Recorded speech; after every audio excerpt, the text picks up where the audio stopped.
Nitwa Pasteur Ignace, korera umurimo w'Imana hariya mu Rukiri, niho korera umurimo w'Imana, umugabo wubatse abana batatu b'abahungu, uwo niwe mugiye kuganira uyu munsi.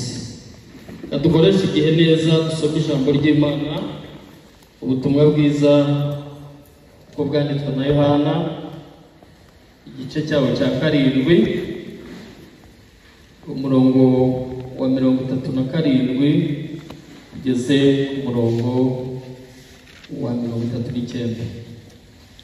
Ubutumwa bwiza uko bwanditswe na Yohana, igice cyawo cya 7, umurongo wa 37 tugeze ku murongo wa 39.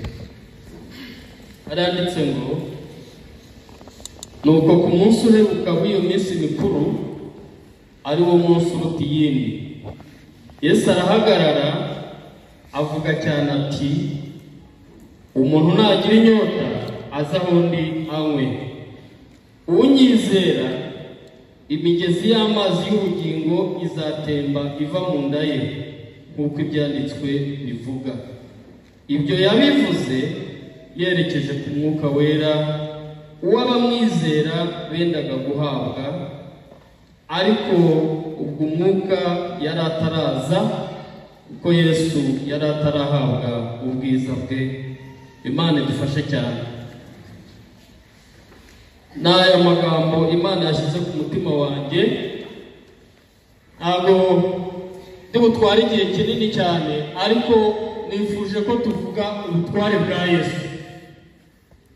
Ubutware bwa Yesu nibyo ijambo Imana yashyize ku mutima wanjye. Uko maze gusoma ubu butumwa bwiza uko bwanditswe na Yohana, kareba iyi minsi mikuru yari yabaye, nasanze ubutware bwa Yesu buri hejuru cyane, buri hejuru y'ibintu byose. Yesu ni umutware utavuguruzwa. Abandi batware bagira ijambo uyu munsi, ejo haza undi akarimwambura. Umutware ategeka bimwe, umuri hejuru yaza agategeka ibiri hejuru ya bya bindi bikavuguruza bya bindi, ariko dufite umutware utavuguruzwa.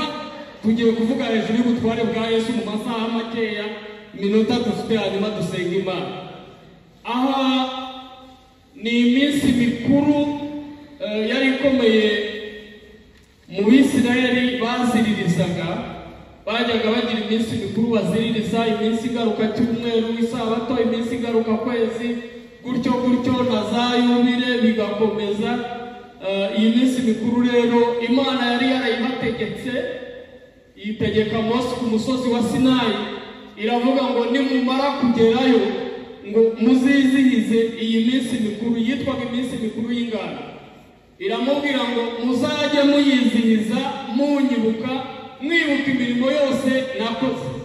Hanyuma iyi minsi mikuru y'ingando uko yajyaga yizihizwa, Imana yari yarabitegetse Mose ku musozi wa Sinayi kugira ngo ibabwira n'uburyo bazajya babikora.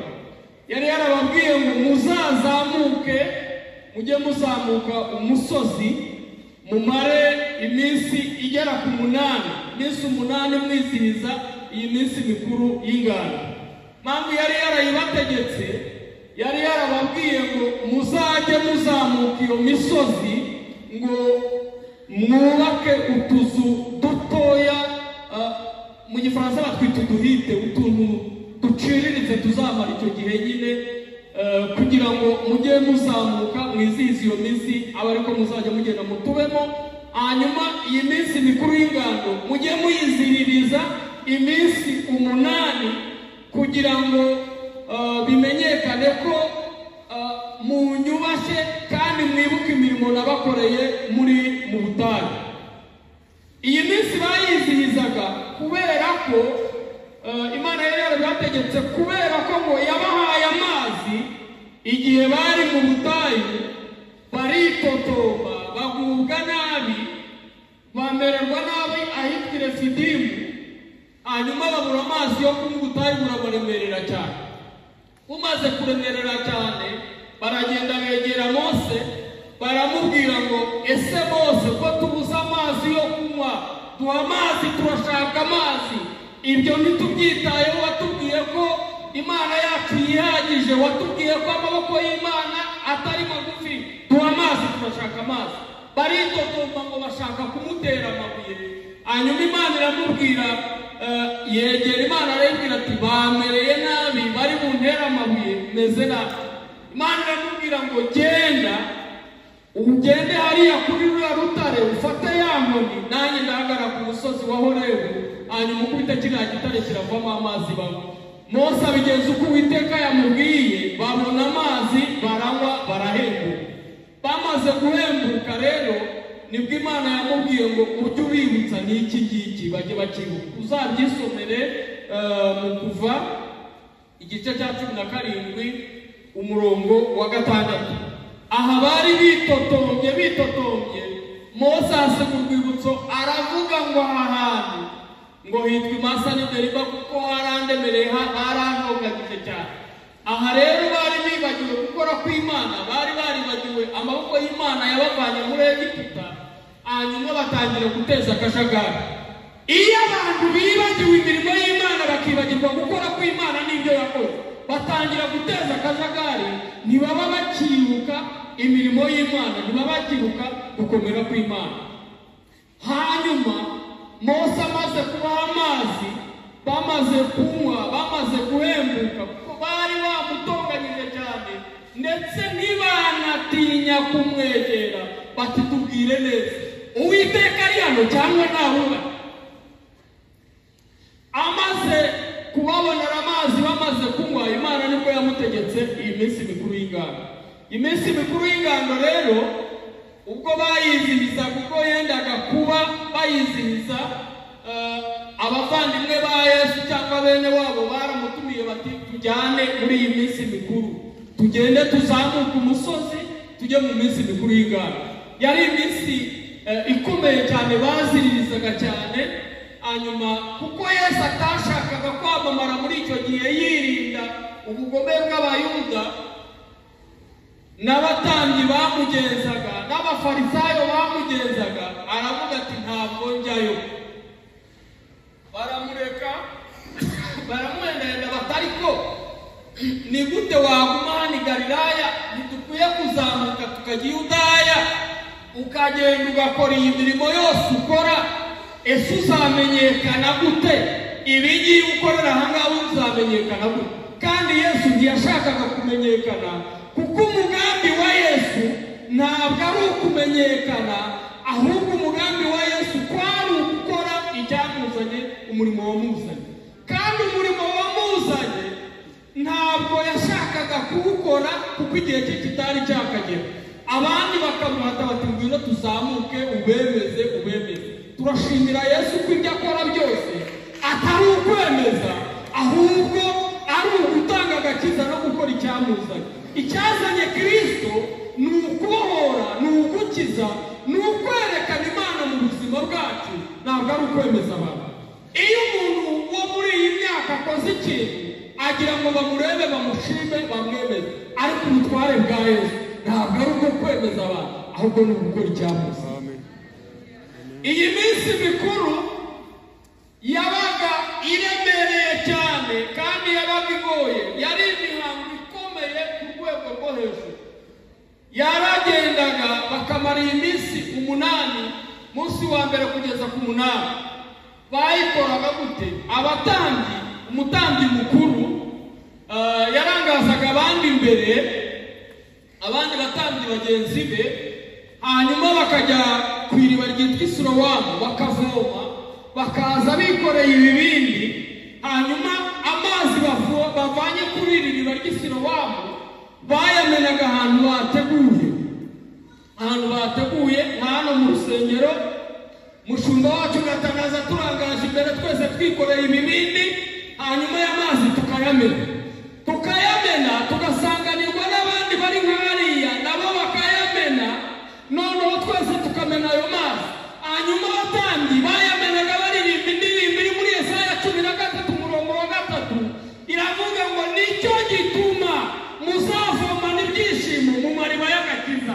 Abandi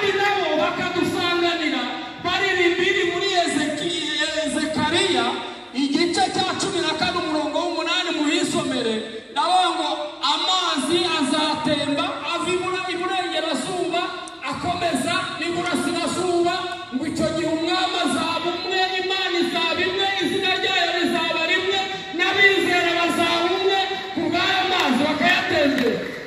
Nicyo gituma tuzavomana ibyishimo mu mariba y'agakiza.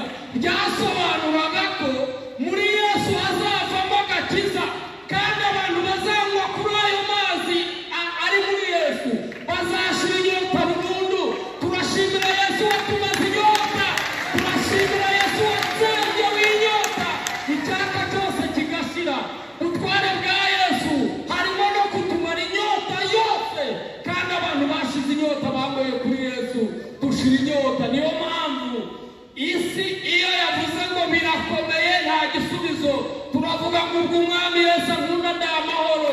Iyo yavuze ngo byakomeye, ngo byakomeye byacitse, ko turavuga ngo muri Yesu turahari, kuko twashize inyota.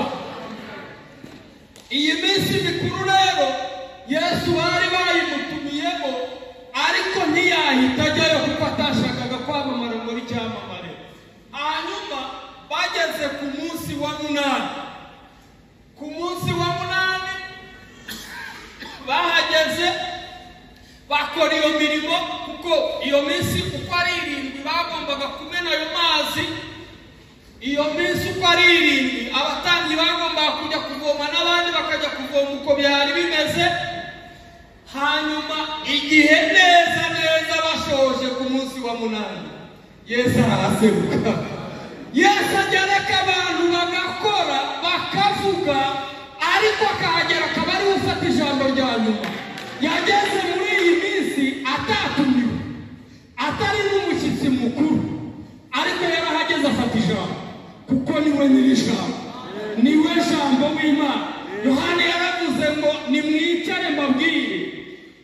Ageze i Efeso afunguwe avuye i Patimo, yarahageze asanga abantu bazamuye intugu, filozofi ngo yabaye nyinshi cyane, abantu barahengamye kubera filozofi. Barangije bakoreshaga ijambo ryitwaga logos. Ahageze aravuga ngo logos, reka mubabwire uwari. Baravuga ngo jambo yahoranye n'Imana, ngo kandi ngo nta cyaremwe kitaremwe nawe, ngo mwicare hasi mbabwire jambo.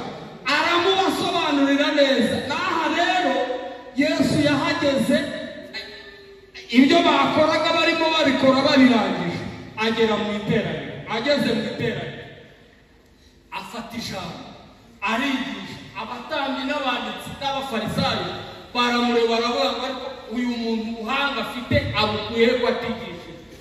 Ese uyu muntu ibi byose avuga abikura he?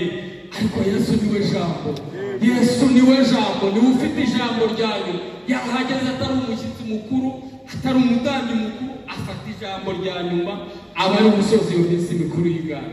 Ahageze batunguwe no kumubona, babona none wahagaze nkana.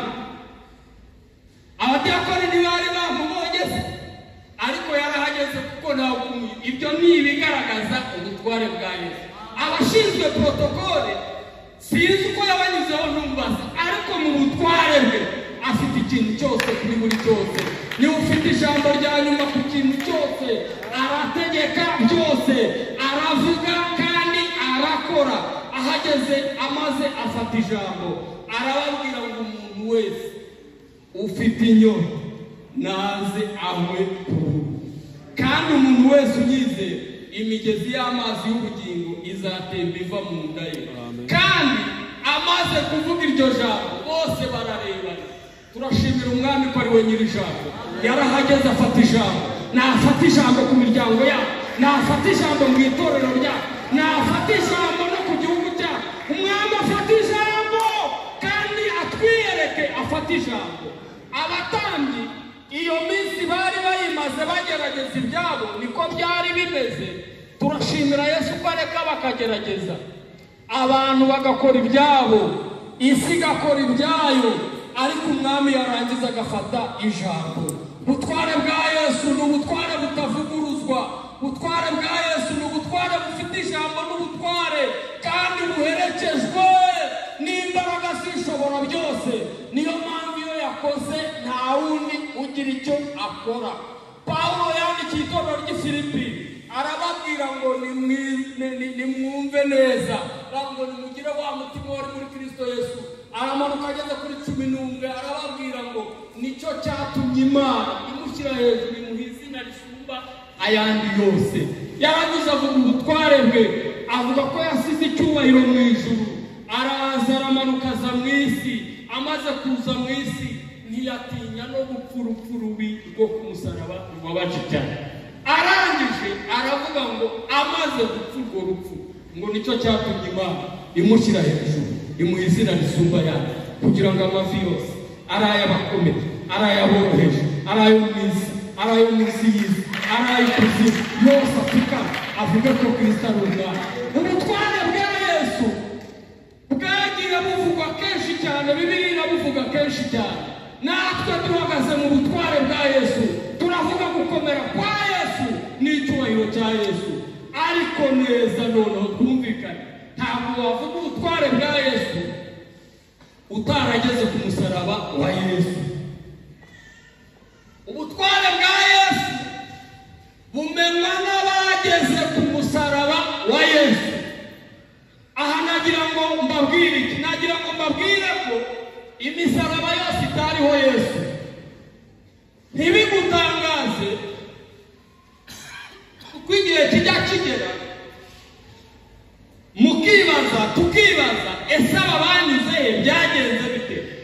Hari abageze ku musaraba wa Yesu, ariko hari n'abageze ku yindi misaraba. Igihano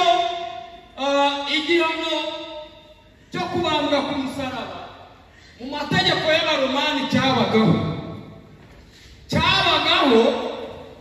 Umuntu wabaga yagomeye Kayisari, nta uwigomekaga kuri Kayisari, itegeko ryamuhanaga igihano cyo ku musaraba nicyo byari byanditse mu mategeko y'Abaromani. Umuntu winishaga intwaro, itegeko ryari ryanditse ko ari kumubamba ku musaraba. Abo bantu wagomeye Kayisari, wibisha intwaro, n'umusirikare wacikaga urugamba cyangwa watorokaga igisirikare cya Kayisari, kwari kumubamba ku musaraba.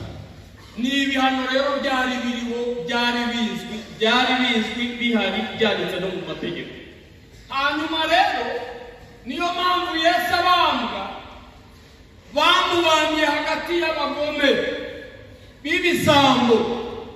Hanyuma kimwe kiramwitegereza kiravuga ati, rata wowe niba uri umwami koko, ivane ku musaraba natwe wadukuye. Ikindi nacyo kirareba kiravuga ati, ariko turazira ibyo twakoze, uyu nta cyaha yakoze.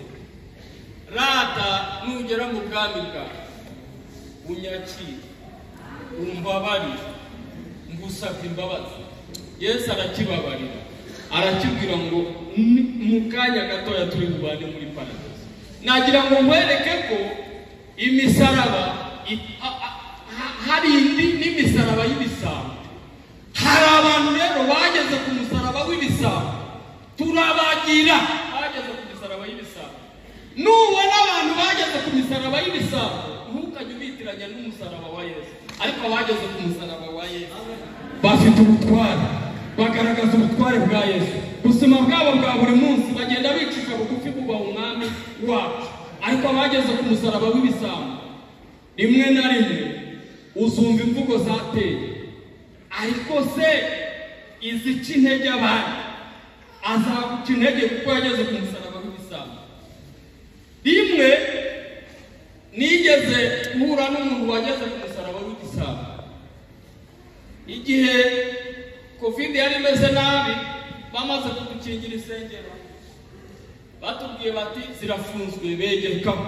Bamaze kwegekaho, umuntu wambanyeho nakoreraga, mbese yabonye tutarimo tuvugana, hanyuma anzaniramo ikiganiro tugeze hagati, arambwira ati, ariko ati kabishywe banazifunze byari bimaze kukabyina, se habaye iki? Ngo ubundi se ngo ntimwirirwaga mutuzingura. Ese kuzingura ni iki? Ayo ni amaterime y'abanyamugi. Ngo twirirwaga tuzana amaturo, warore kabishywe bazifunze.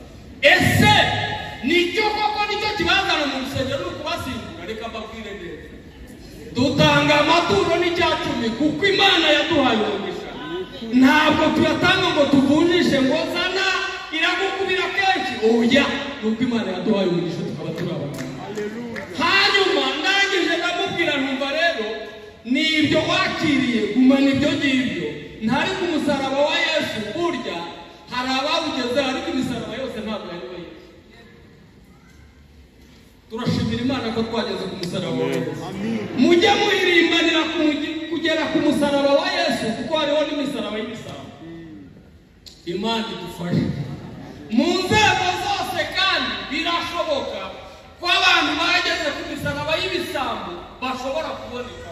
Ntabwo ari igitangaza, ariko reka nkubwire, Satani ntabwo atinya ibyo byose, ariko umwami wacu wanesheje Satani niwe ufite ijambo rya nyuma. Hari abantu bajya bamamaza ibikorwa bya Satani bakavuga imirimo akora, abo yagushije, abo yishe, abo yagize gute. Ariko reka nkubwire, umuntu wageze ku musaraba wa Kristo avuga gukora kwa Kristo, avuga imirimo ya Kristo. Mwanditsi umwe w'umuhanga witwa Renard yarapfuye, yaravuze ngo Satani ngo nubwo yirirwa aserera nk'intare yivuga ngo ariko si intare, ngo kuko abohewe mu mwijima, ngo ariko iyo atontoma, ngo abantu bamwe batageze ku musaraba wa Kristo bagira ngo ni intare itontoma. Ngo ariko iyo umuritse ijambo ry'Imana uhagazemo neza mu butware bwa Kristo, ngo umenya ko ari imbere ahubwo ifite mikorofone irimo itangaza. Nagira ngo mbabwire ko abantu biringiye imbaraga za Satani ntacyo bafite. Abantu biringiye imbaraga z'abandi ntacyo bafite. Uwiringira wese yiringira Kristo kuko niwe ufite ijambo rya nyuma ku kintu cyose. Arategeka bikaba, afite ubutware bwo gutegeka.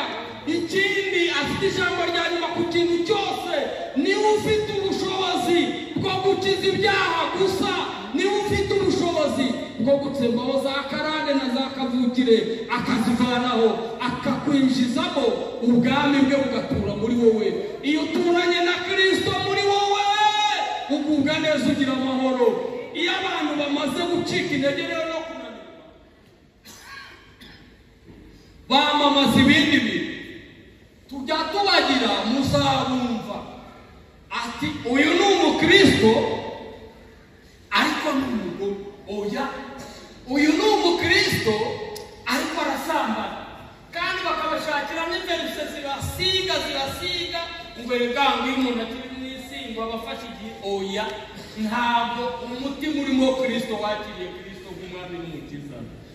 Wavutse ubwa kabiri, habamo icyumba cya Kristo n'icyumba cy'abadayimoni. Ibyo ni Kristo ntabwo asangira icyumba n'abadayimoni. Iyo ubwami bwa Kristo buri muri wowe burivugira. Sinagombwa ngo uvuge, ingendo yawe irabyerekana, imvugo yawe irabyerekana, aho utuye birabyerekana, aho uba birabyerekana.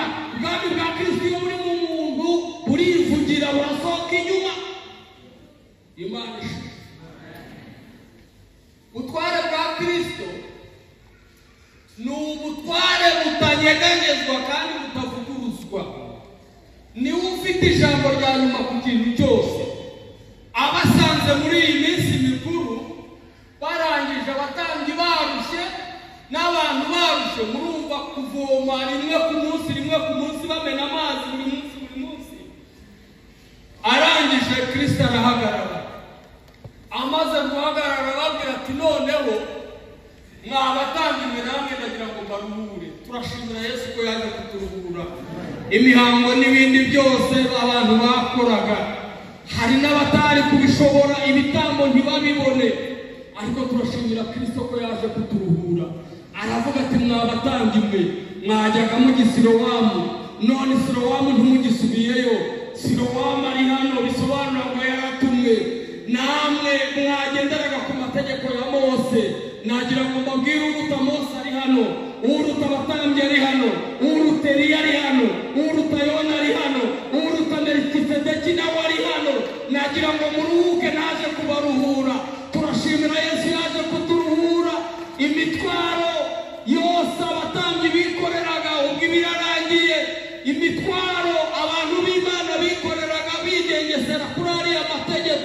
Yesu azana ubuntu n'imbabazi aribyo yanditse mu mitima yacu. Isezerano ryo kuri Sinayi ryarindi ry'amategeko 10 yari yahaye Mose muzabayobozi b'ingibi, none haravuga ati bingibi aya mategeko yarabananiye, ntabwo yashoje ibyo gukiranuka, none Kristo ndaje nitanze nzanye ubuntu n'amahoro. Iyari byari byanditse ku mabuye byanditse ku mitima yacu. Mana ishimwe ko Kristo yaje kuturuhura. Aravuga ati murekeraho iby'imihango ya Mose, iby'ibi byose byategetse, noneho nimubirekeraho ndaje bitanze. Aravuga ngo unyizera imigezi y'amazi y'ubugingo izatemba iva mu nda ye. Turashimira Kristo ko abamuweyeho bashize inyota. Hari ibintu biranga abantu banyweye kuri Yesu barahembutse, ntabwo bagifite inyota y'ibindi. Abantu banyweye kuri Yesu barahembutse, kandi umuntu wahembutse ahorana amahoro n'ibyishimo, nk'uko tubisanga mu rwandiko Pawulo yandikiye Galatiya.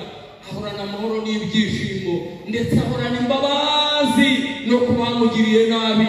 Ikindi anezezwa no kuzana abantu kuri Kristo kugira ngo baze nabo bamwe bumve ibanga twabarushije. Turashimira Kristo ko twamuweyeho tugashira inyota. Bantu batarashira inyota nimuze kuri Yesu murebe, ntabwo ari amakabya nkuru. Yesu amara inyota, Yesu atsembaho za kamere, Yesu arashoboye ibyo abantu badashoboye, Yesu yarabishoboye. Turamushimira ko ashobora byose kandi ari hejuru ya byose. Arambwira ati ngabatambyi mwe mwe kuruha, ahubwo nimuze muruhukire muri jyewe. Aho iyi mihango mwakoraga nibyo mwari mwarayitegetswe, ariko noneho dore umutwaro mbikoreza nturemereye, nimuze mubone umuhukiro muri jyewe. Turashimira Kristo ko muri we hakiri mu butware, kandi ubutware bwa Yesu buracyakora. Ubutware bwa Yesu buracyafite ijambo. Yesu aracyakora nubwo isi yahinduka, ubutware bwa Yesu ntibuhinduka. Amashimwe yose yatambutse hano n'irya mushumba yavuze tujya duhura nabyo tukabibona. Berutse guhura nabyo hariya mu Rukiri, umusore wari gusezerana yari muzima, n'abigishije kuwa 3 no kuwa 4 ari bazima. Hanyuma ngo bigere kuwa 5 ajya kuryama ngo yumva arwaye. Kuwa 6 mu gitondo abyuka yabaye paralize hano hose, yagagaye n'amaboko yagagaye. Maze yabaye akamuga muri make, bati turajya kumuzanira akagare ariko agiye gusezera. Ariko bigira inama amatekinisite y'abantu rero ajya agera igihe, ariko Yesu we abafite ijambo kandi abafite icyarimwe. Baragenda baturuza n'abanyamasengesho, barabazana b'abahungu bo muri iki, barabazana baba benshi, bamujyaho ngo bigere mu masaha yo gusezerana. Umugeni umukobwa arampamagara ati Pasteur, ati tumerewe nabi, ibintu birakomeye. Yesu arashoboye. Atoya ati hano hari abanyamasengesho, ariko byanze Pasteur, ntoyahumura biri bukore. Bigeze aho bigera na saa 8, umukobwa n'umunyambaraga nyinshi cyane aravuga ati Imana yambwiye ubukwe ndasezerana tu. Ndamubwira nti none biragenda gute? Ati baramuzana mu kagare, turamushyira mu kagare dutereke mu modoka. Nta kibazo. Baramuzanye koko bashyira aho ngaho ngo mukubite amaso ndabagane ndapfuye aho nabereye. Ndagenda nibina muri biro ndavuga ni umutari Mana, kandi ubutware bwawe buracyakora. Hagararaho imbere y'abo bangose abadayimoni ntibasuzume. Ndagenda mbwira Imana bucece, ndayibwira muri biro nanjye ndagenda. Ngo ngende ndamubwira ninasaba nimuze n'ako kagare kandi mumushyire hariya kuri altar. Bamushyira ntabwo yo gusezerana, ndabasezeranya ndangije nasenga aho kubasaba umugisha ngo bazabyare bazororoke nirukana abadayimoni. Abana kagasuzuguro k'abadayimoni mu butware bwa Yesu turakanze. Ndangije ndahaguruka ndavuga nti nuko nguko muhaguruke mugende. Barahagurutse mbabwiza ukuri igitangaza cyabaye uwo munsi iyo babandi bavuga ngo nimuzane ituro ry'abahanuzi ntabwo bazi kubaho ntabwo nari kubona aho Yesu yarahagurutse ibirenge atangira gushinga abona biremeye abandi babona batangiye gutambuka babandi bamusengeraga ya timu bari bazanye yo kumusengera iravuga ngo hari imbaraga ziruta izindi ngo umushumba arabitweretse arahaguruka umusore atangira kwigenza arigenza bajya kwifotoza arigenza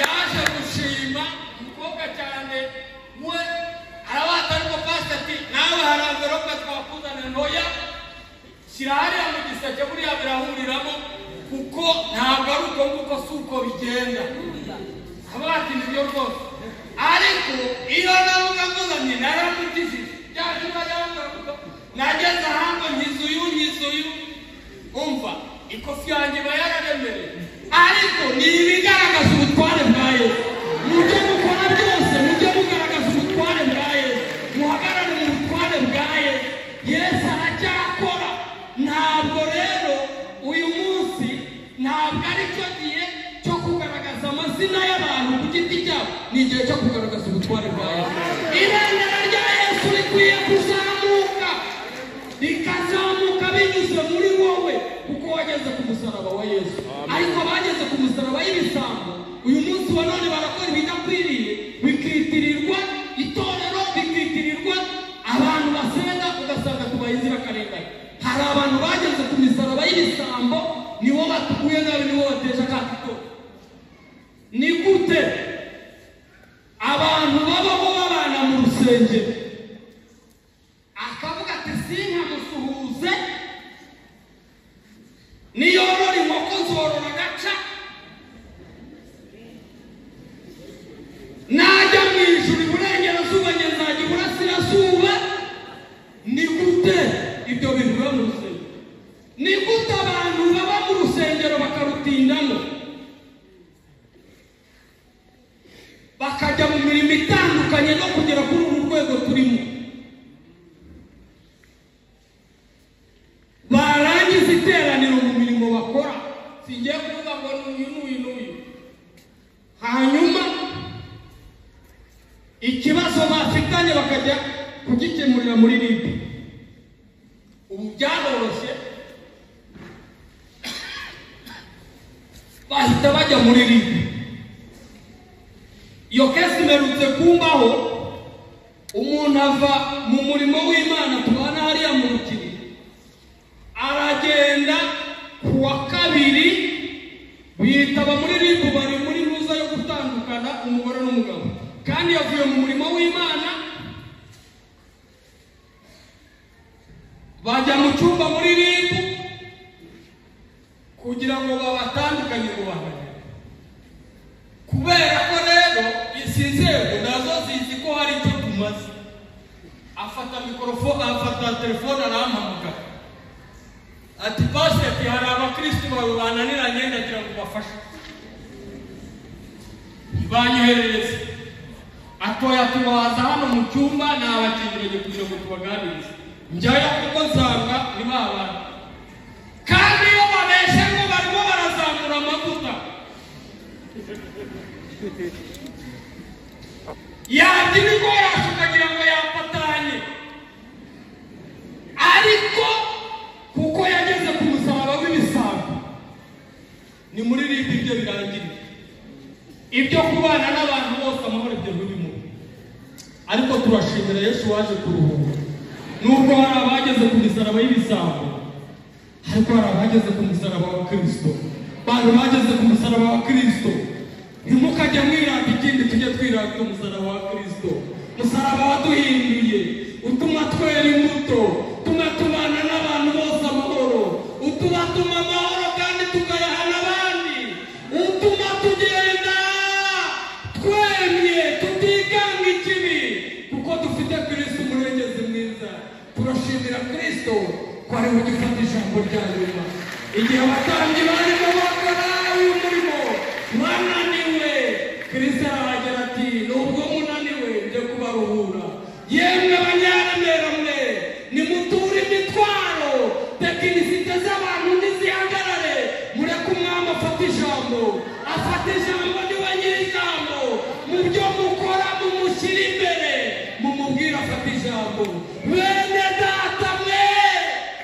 tubwire Kristo afata ijambo mu miryango, afata ijambo ibihangayikishije imiryango, afata ijambo. Turabizi neza ko bigoranye iyi minsi ya none n'injyana muntu, abantu barabaho ubwoba gusa bwaraje, ngo yasomye kuri social media ngo yarebye ngo byacitse. Oya, nta byacitse. Kristo aracyari umwami, Kristo aracyari ku ngoma, nta byacitse bihari. Kristo afite ijambo. Niba ufite ijambo rya nyuma ku kintu icyo ari cyo cyose, umuha umwanya mu mutima kugira ngo afate ijambo. Mwami afate ijambo. Abatambyi bari bananiwe, abaturage bari barushye kuzamuka umusozi iminsi 7, uwa 8 bakavuga ngo barashoje. Uwo ni wo Kristo. Iyo ibintu byananiranye, aho abantu bananiwe, mujye mubwira Kristo afata ijambo. Igihe ibyo abantu binaniwe, Kristo afata ijambo. Kristo afata ijambo. Nagira ngo iminota yashize, ariko nagira ngo mwibuke ubutware bwa Yesu.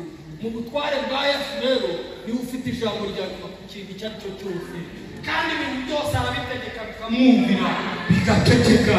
N'iyi miraba murebe iduhagarikiye, Kristo ajya avuga ngo ceceka, igaceceka.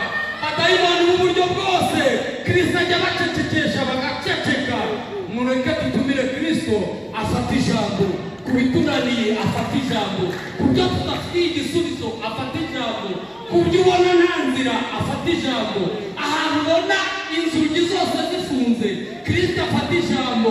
Nta miryango, nta madirishya, Kristo ajya afata ijambo, kandi imiryango ikikingura. Kristo afata ijambo. No muri iri teraniro nawe mwene data utumire Kristo afata ijambo. Mana ibahe umugisha, kandi Imana ibarebe neza mu izina rya Yesu Kristo. Amen. Umuntu wamenye ubutware bwa Yesu, nta n'umwe uretse umuntu wageze ku musaraba wa Kristo. Ese hari umuntu muri iri teraniro utarakira Kristo nk'umwami n'umukiza kugira ngo amuhe ubugingo bwe, kandi amubwira ati Kristo nanjye fata ijambo burya ndabimenye? Arahari muri iri teraniro?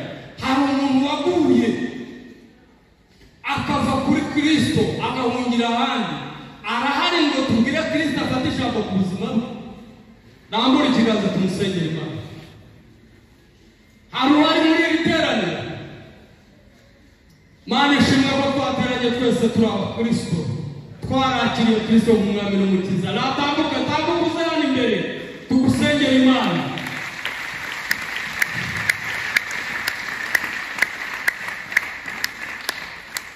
Numva Yesu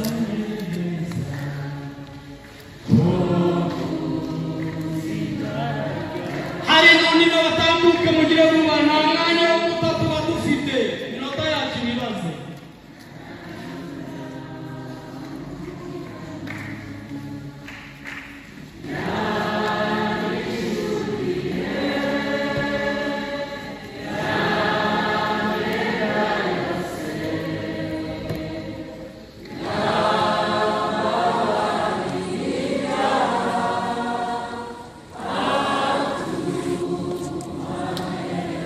Umushumba wacu wa paruwasi abarambure ibiganza basengere, kandi akomeze gahunda zose. Narangiza kubasengera, ndabirinda mwese bakristo bene data dusangiye gucungurwa, kugira ngo muhaguruke twongere twibuke neza ko dukwiye gukoresha ubutware bwa Kristo, ariko twabageze ku musaraba wa Kristo, hanyuma dusaba umwami wacu afata ijambo.